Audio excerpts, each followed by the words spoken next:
Hi, my name is Wang. I am life science, and this is my BlueSky proposal. My project focuses on Alzheimer's disease, which has only been intensely studied in the last hundreds years or so when it was first identified by Dr. Alzheimer from a patient who exhibited symptoms that he couldn't attribute to other diseases. And so when this patient died, he took her brain and sliced it and noticed that there were these plaque deposits in the brain. And this is something that no one has ever seen before. And so he was the first person to start the study of this particular illness. And currently, still, although we can contribute Alzheimer's to 3 major factors, such as plaque buildup in the brain, neural fibrillary tangles, or loss of connection between neurons in the brain, we still can't accurately diagnose Alzheimer's. So currently, our process of seeing whether or not a patient has Alzheimer's is to do a sort of memory test. So the patient will be given a particular newspaper, a scenario, they would have to read through it, and then the person who is testing would ask, okay, so what was described in the article? What color clothing was this particular person wearing? What were they doing? What happened? It just basically tests your memory. And then you come in for repeated tests to see whether or not your memory has deteriorated over time or whether it has changed. But this is not very accurate because a person's memory can vary from time to time, from one day to another. And I personally myself tried one of these tests and I did horribly, so I certainly hope I don't have Alzheimer's. But I definitely feel like this illness has become pretty prominent in the past decade or so with many, many cases. And I feel like it would be very interesting or very important to get a clear diagnosis of Alzheimer's, just in case that either me or you or other people in the world in the future do develop this disease. It'd be reassuring to be able to diagnose it with a definite yes or a no. My proposal mainly focused on the idea that there are plaque buildups in the brain. So what would happen is that if Alzheimer's patients do have these plaque buildups in their brain, then we can use this information to diagnose. So if there's a way that we can send sort of a tracker into the body and have it progress into the brain, and if it could tack on to these plaque buildups, and if we can do a scan that would show that yes, there are plaque buildups based on the presence of these tracers, then we can accurately diagnose whether or not there is Alzheimer's disease. And so the proposal I made of having these trackers is to have radioisotopes tacked onto small molecules. So if this is a person and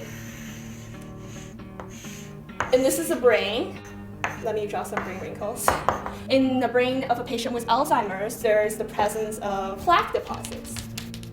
Now, it's very difficult currently to be able to identify whether or not there are plaque buildups in the brain without sort of invasive surgery or waiting until someone has passed away. And so I thought, well, what would be a way to be able to track whether or not there are plaque buildups in the brain while the person is still alive? And so the idea that I came up with was to send a small molecule tracer, a radioisotope tacked onto it. And so if we could send these small molecules into the body and then have them migrate into the brain, we would select these small molecules, especially for small molecules that will bind to proteins that are present in the plaque. So currently studies have shown there are 26 proteins particularly that are found in the plaque and not found elsewhere in the brain. So if we could find small molecules that could potentially stick on to one of these 26 proteins that are greater enhanced in the plaque buildup as opposed to the rest of the brain, then when we send these small molecules with a radioisotope tacked onto it into the brain, they'll migrate to areas where the plaque is and surround those areas. So these small molecules would show a presence in these plaque areas. And of course, it's very difficult to have molecules move into the brain because of the blood-brain barrier, which protects our brain from harmful substances that could otherwise go through and damage our sensitive neurons. But so in order to have these small molecules migrate into the blood-brain barrier, you need to shoot ultrasound at the brain at a relatively safe frequency in order to disrupt the blood-brain barrier temporarily and allow these molecules to flow through the brain. And these molecules, small molecules, would be screened for particular small molecules that would attract onto the plaque in the brain. And so once these small molecules with the radioisotope attached onto them migrate into the brain, they would stick onto the plaques because that's what they were originally designed to do. And then when you take a PET scan of the person's brain, you'll be able to see whether or not there are these radioisotope presence in the brain. And if there is radioisotopic presence, then we can sort of more accurately determine whether or not this person has plaque buildup in their brain, which is a much more definitive and viable way of testing for plaque buildup than having to cut someone's brain open after they're dead. When you incorporate a small molecule, it would migrate throughout the entire brain because all of your brain is connected.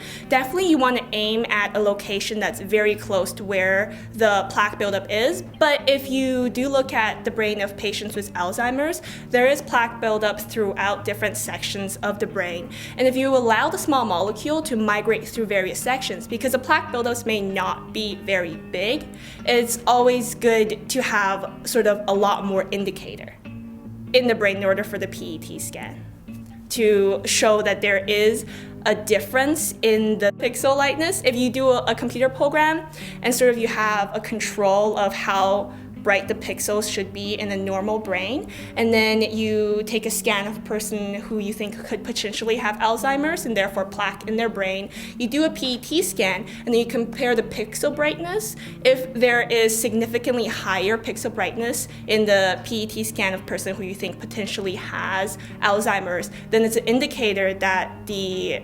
radioisotopes are present because the small molecules bound to those plaques. Before I took LS1a, I was kind of really nervous about approaching sort of new research topics because I thought research was something very complicated and I would need a PhD in order to do research or to come up with a research idea. But I think during LS1a, when we went over sort of how there are treatment methods for cancer, which I didn't know about previously, how there are treatment methods for HIV, which I also didn't know about previously, I thought, hey, this is something that I could understand. It's not really that complicated, and it's something that's doable with the concepts that we learned in class, and I thought that was really cool, which really motivated me to go and do a BlueSky project because I thought, hey, well, I learned so much in class, maybe I can also take these concepts, maybe not like cure cancer, HIV, but apply it to something that I think would be able to help others.